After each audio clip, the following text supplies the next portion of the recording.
मुझे भी अपने बच्चों का बहुत शौक था और उम्मीद थी कि ये शौक पूरा होगा मेरा, पर न जाने कब होगा ये मालूम नहीं था। मैं तो बस दुआएं ही करती थी अपने रब से, सिर्फ यही कर सकती थी, बाकी मेरे हाथ में कुछ न था।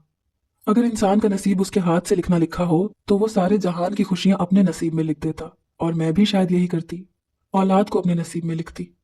मैंने सर झटक कर अपनी शर्मिंदगी को दूर किया और सामने देखा, जहां फुप्पो बड़ी बजिद नजर आ रही थी मेरे देवर की शादी पर। तुम्हें सिर्फ अपनी बेटी का घर बसाना है। अव्वल बात तो यह है कि मेरे बेटे से तुम्हें कोई सरोकार नहीं।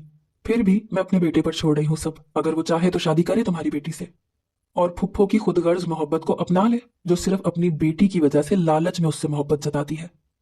या फिर अपनी माँ की लाज रख ले, जिसने पाल पोस कर आज तक बड़ा किया, किसी चीज की कमी महसूस नहीं होने दी थी। पर आज मुझे शिद्दत से कमी महसूस हो रही है कि मेरा बेटा बेटा नहीं रहा। मेरी सास बड़ी जज्बाती तकरीर करने के बाद अपने कमरे में जा बसी, जबकि मैं अपने देवर को देखने लगी कि अब वो क्या करता है। उस बेचारे के चेहरे से साफ महसूस हो रहा था कि वो कश्मकश में है किसी। मेरी नंद भी एक दो जुमला उस पर छोड़कर अपनी अम्मा के कमरे में चली गई, जब अपने देवर के अगले कदम से मेरे होश उड़ गए। जब उसने पुप्पो को इस शादी के लिए इनकार कर दिया कि वो नहीं करेगा शादी, बल्कि वो शादी करेगा ही नहीं कभी जिंदगी में।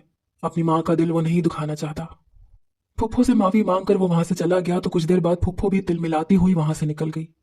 फिर उसके बाद मेरा देवर मेरी सास के कमरे में मौजूद था और न जाने क्या बातें उनसे कर रहा था कि मेरी सास खुशी खुशी कमरे से निकल आई, पहले जैसी बन गई और वक्त वापस अपनी डगर पर चलने लगा।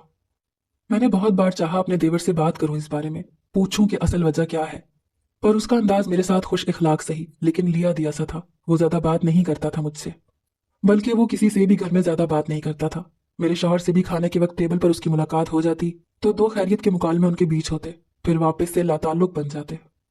आखिर मैं जब इस सब से थकने लगी तो एक दिन अपने शौहर से भी पूछ लिया, पर वो भी लाइलम थे कि असल बात क्या है। मेरे देवर की शादी ना करने के पीछे क्या राज है ये उनको भी नहीं पता। मैंने बारहा कहा कि मेरी सास से वो पूछ लें, वो शायद बेटे की मोहब्बत में उनको बता दें, पर वो कहने लगे कि ये उनका मामला है, मैं बीच में नहीं पड़ना चाहता। इसलिए इन बातों से दूर हूं तो काफी बेहतर है। तुम भी दूर रहो और कान देना छोड़ दो, ये उनके बीच के मामले हैं, वही जाने, हमारा क्या। उनकी बात सुनकर मैं यकटुक हैरत से उन्हें तके चली गई कि वो किस कदर आराम से कह रहे थे कि उनका मामला है, जबकि वो उनके अपने थे, सगे माँ और भाई थे। उनका मामला हमारा मामला ही हुआ ना। लेकिन वो सिरे से इस सबसे लाताल्लुक थे। पहली बार मुझे आज अपने शौहर से शिकवा हुआ था, वो भी इस बात का। इसलिए मैं खामोश रही और यूं ही जिंदगी खामोशी से गुजरने लगी, जब अचानक एक बड़ा तूफान आया और मेरी दुनिया बर्बाद करके चला गया। वो दिन भी आम दिन था। मेरी शादी को 20 साल होने को थे।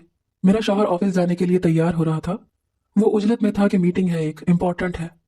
उन भाइयों का अपना एक ऑफिस था जो मिलकर वो संभालते थे। घर में पैसों की भी रेल पेल थी और वक्त के साथ साथ मेरे मैके और ससुराल के हालात अच्छे होते चले गए थे। पैसों की फरावानी थी। अल्लाह के करम से मेरे शौहर लोगों का बिजनेस कामयाब जा रहा था। वो ऑफिस के लिए निकल गए तो शाम से पहले जो खबर आई उन्होंने जमीन हिला दी थी। मेरे शौहर की एक्सीडेंट में मौत हो गई थी। वो बड़ी रैश ड्राइविंग कर रहे थे। ये सुनना था कि मुझे अपनी दुनिया अंधेर होती हुई नजर आई। जिंदगी बर्बाद कैसे होती है ये तब समझी थी मैं। मुझे कुछ होश न था कि किस किसने संभाला मुझे। शुरू के चंद दिन तो बिल्कुल जिंदा लाश बनी रही थी कि इतने अच्छे और चाहने वाले हमसफर मेरा साथ छोड़ गए थे। मेरा गम करना तो बनता था, लेकिन फिर मुझे सब्र भी आ गया और आहिस्ता आहिस्ता हालात ठीक होने लगे, जब एक दूसरी खबर ने मेरी दुनिया हिला दी। मैं बे औलाद थी तो शौहर ने छुप कर दूसरी शादी कर ली। ये बात मुझे शौहर की मौत के बाद देवर से मालूम हुई थी, जब वो मेरी सौतन और उसकी 18 साला बेटी हमारे घर लेकर आया था। ये बात मेरे लिए नाकाबिले यकीन थी। यकीन करना मुश्किल था, पर अपने देवर की बात पर यकीन करना पड़ा कि शायद शौहर ने औलाद के लिए छुपकर शादी की हो और मुझे ना बताया हो, पर उन्होंने तो कभी भी मेरे साथ औलाद ना होने का गम नहीं रोया था।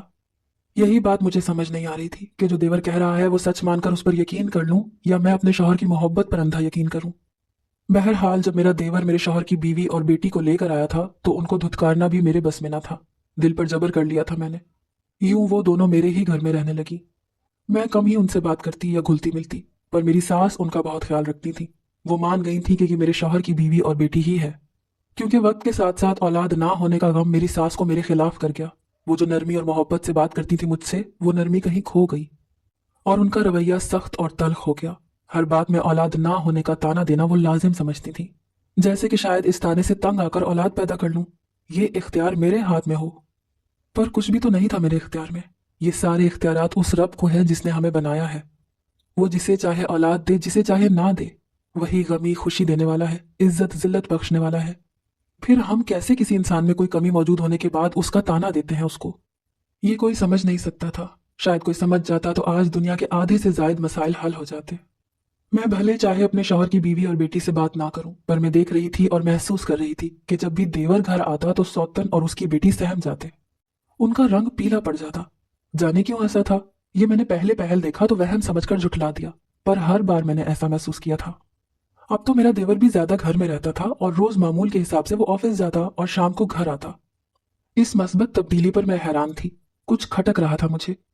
कुछ रोज बाद देवर कहने लगा, भाभी मैंने इन दोनों के लिए अलग मकान देख लिया है, इनको वहां ले जा रहा हूं। जबकि मैं इसकी जरूरत नहीं समझती थी।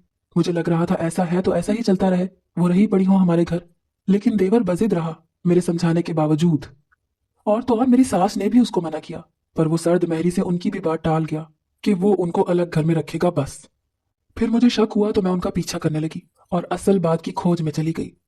बरसों पहले भी एक बात की खोज की थी पर ना कर सकी थी, इसलिए इस बार तो पता लगाना ही लगाना था।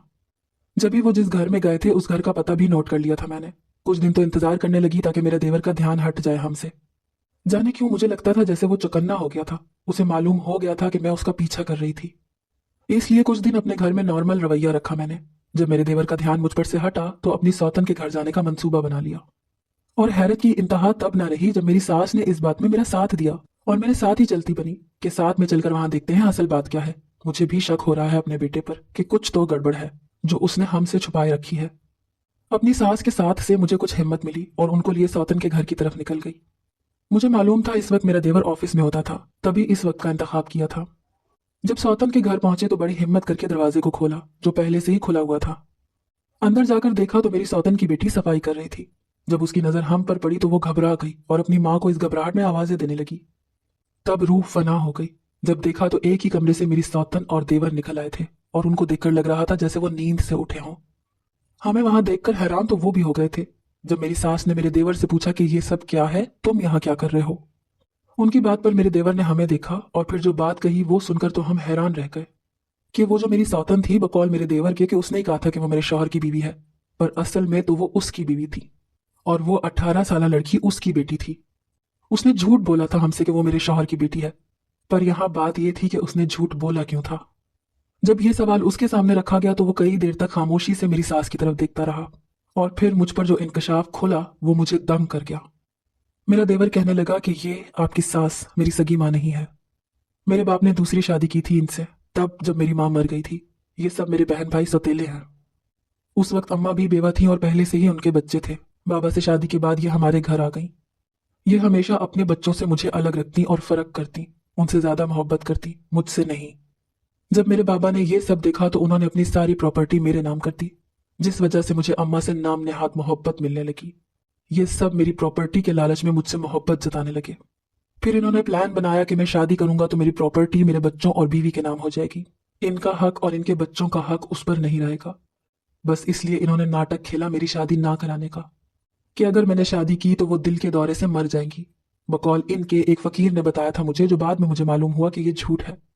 इन्होंने फकीर को पैसे देकर मुझसे बोला था कि मैं उनकी मोहब्बत में शादी ना करूं।